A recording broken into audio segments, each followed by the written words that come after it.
नमस्कार दोस्तों, स्वागत है आपका उत्तराखंड ज्ञानदीप में।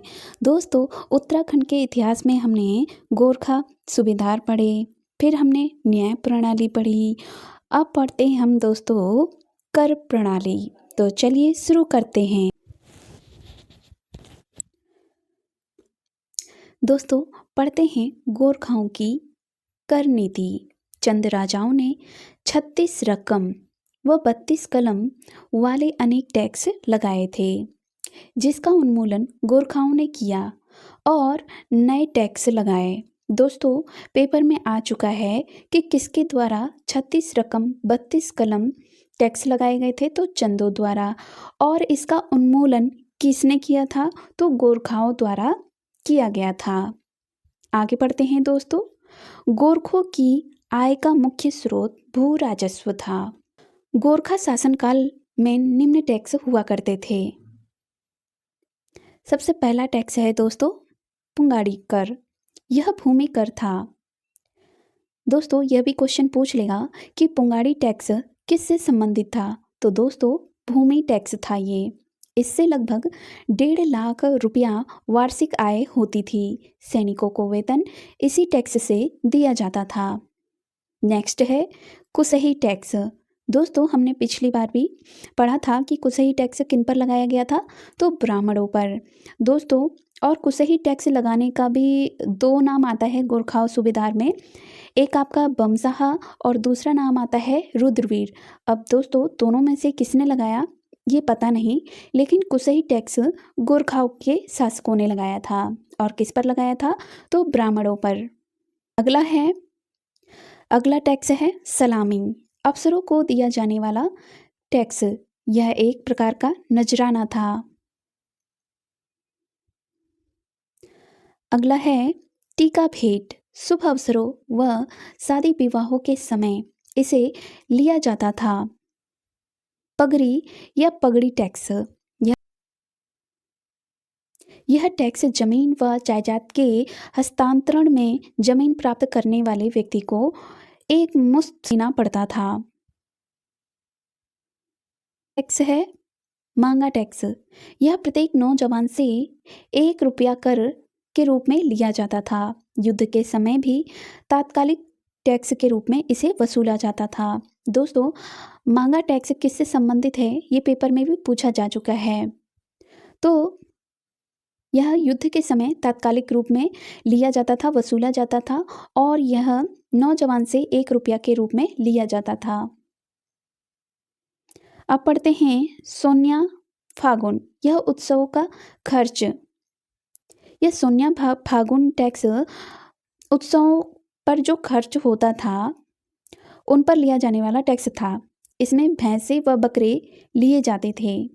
अब आता है दोस्तों टान कर। इसे तान या कपड़ा टैक्स भी कहा जाता है।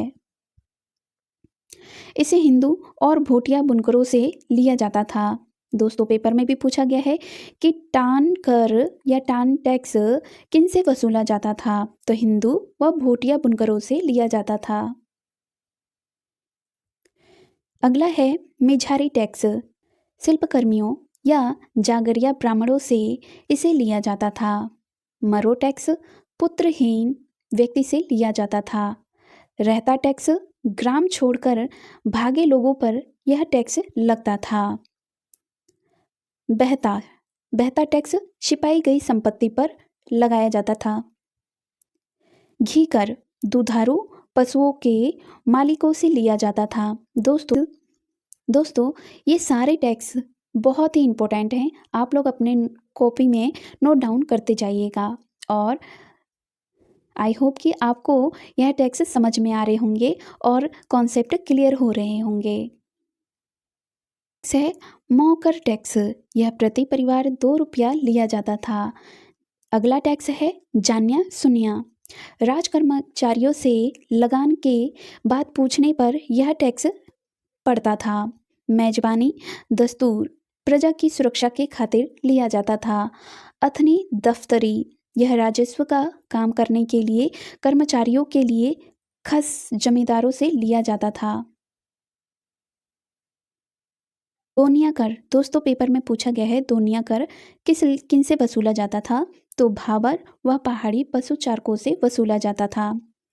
अगला है तिमारी। सैनिकों को देय वेतन, जिसमें फौजदार को 4 आना और सूबेदार को 2 आना मिलता था। सायर टैक्स, सीमा व चुंगी टैक्स होते थे। और पूछिया, दोनिया, गोबर टैक्स, ये सब किससे लिए जाते थे? तो ये सब टैक्स पशु चारकों पर पड़ते थे। नोट, गोरखा सैनिकों द्वारा मनमाने ढंग से टैक्स वसूलने की प्रक्रिया को बलि कहा जाता था। सामाजिक व्यवस्था, गोरखों का प्रिय त्यौहार दसाई यानी कि दशहरा हुआ करता था। गोरखों को सुअर का मांस प्रिय था। हैं दोस्तों, गोरखों द्वारा दुर्गा पूजा का उल्लेख मिलता है। गुर्जर जाति के गोरखे मोष्टा को अपना इष्ट देवता मानते थे। गोरखों की राजभाषा गोरखियाली हुआ करती थी, जिसका उद्भव संस्कृत भाषा से हुई है। गोरखे 2 ही ब्राह्मणों, पांडे और उपाध्याय को मानते थे। आगे पढ़ते हैं दोस्तों। गोरखा शासनकाल में स्त्रियों को छत पर चढ़ना दंडनीय अपराध घोषित कर दिया गया था। गोरखे बौद्ध व हिंदू दोनों धर्मों के अनुयायी थे। कप्तान हीर सिंह ने 1815 में लिखा था कि गोरखे विजयी होने के पश्चात रक्त पिपासु व कठोर हो जाते थे। हार्डविक और रेपर नामक यूरोपीय यात्रियों ने गोरखों के कुकृत्यों का बड़ा ही हृदय विदारक वर्णन प्रस्तुत किया है। आगे पढ़ते हैं दोस्तों।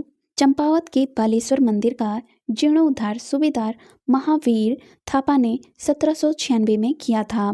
देहरादून में गुरु राम राय के महंत हरिसेवक को सदाव्रत के लिए नियुक्त किया था। गोरखा काल में दास दासियों को बेचने का केंद्र हरिद्वार हुआ करता था। दोस्तों, यह क्वेश्चन भी पूछा गया है कि दास दासियों का बेचने का केंद्र हरिद्वार हुआ करता था, और किसके काल में? तो गोरखा काल में। दोस्तों, अंग्रेजों के साथ युद्ध। दोस्तों, अंग्रेजों का आगमन 1814 में हो गया था। 1815 ईस्वी में उत्तराखंड में ब्रिटिश शासन प्रारंभ हो गया था और गढ़वाल 2 भागों में विभक्त हुआ था। अलकनंदा नदी के पूर्व के भूभाग पर अंग्रेजों का अधिकार होने से ब्रिटिश गढ़वाल और अलकनंदा के पश्चिमी भाग को टिहरी गढ़वाल कहा गया था। तो दोस्तों, उस टाइम 1815 में एडवर्ड गार्डनर ब्रिटिश कुमाऊं के प्रथम कमिश्नर बनाए गए थे और उनके सहायक कौन थे? विलियम ट्रेल बनाए गए थे। तो दोस्तों, पढ़ते हैं। सुदर्शन शाह द्वारा अंग्रेजों को गोरखों पर आक्रमण करने के लिए आमंत्रित किया गया था। अंग्रेजों ने आमंत्रण स्वीकार कर लिया था। अंग्रेजों के साथ युद्ध के समय नेपाल के पीएम भीमसेन थापा थे और नेपाल के राजा विक्रम शाह थे। 1804 में गोरखों ने गोरखपुर में करीब 200 गांव पर कब्जा कर लिया था। इसी को लेकर 1814 में नेपाल और ईस्ट इंडिया कंपनी के बीच युद्ध छिड़ गया था। युद्ध का तात्कालिक कारण गोरखपुर का बुटवल प्रांत हुआ करता था।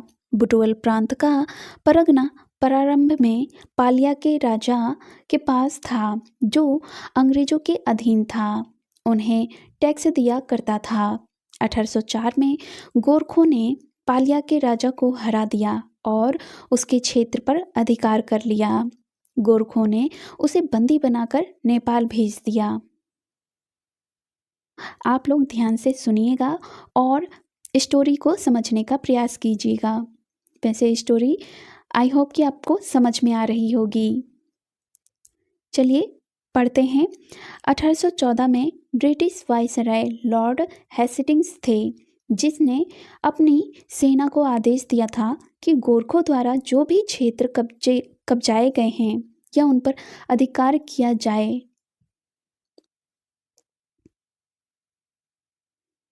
तो दोस्तों, पहले यही हुआ करता था कि एक दूसरे के क्षेत्र पर अधिकार कर लेते थे। आगे बढ़ते हैं दोस्तों। अंग्रेजों ने मेजर प्रेटसा को गोरखों के साथ समझौता करने के लिए नियुक्त किया, किंतु गोरखों ने समझौता करने से मना कर दिया। अतः अंग्रेजों ने अप्रैल 1814 में बुटवल पर अधिकार कर दिया। सिंह थापा को यह बात पता चली तो उन्होंने 29 मई 1814 को मनराज फौजदार के नेतृत्व में सेना बुटवल पर हमला करने के लिए भेज दिया।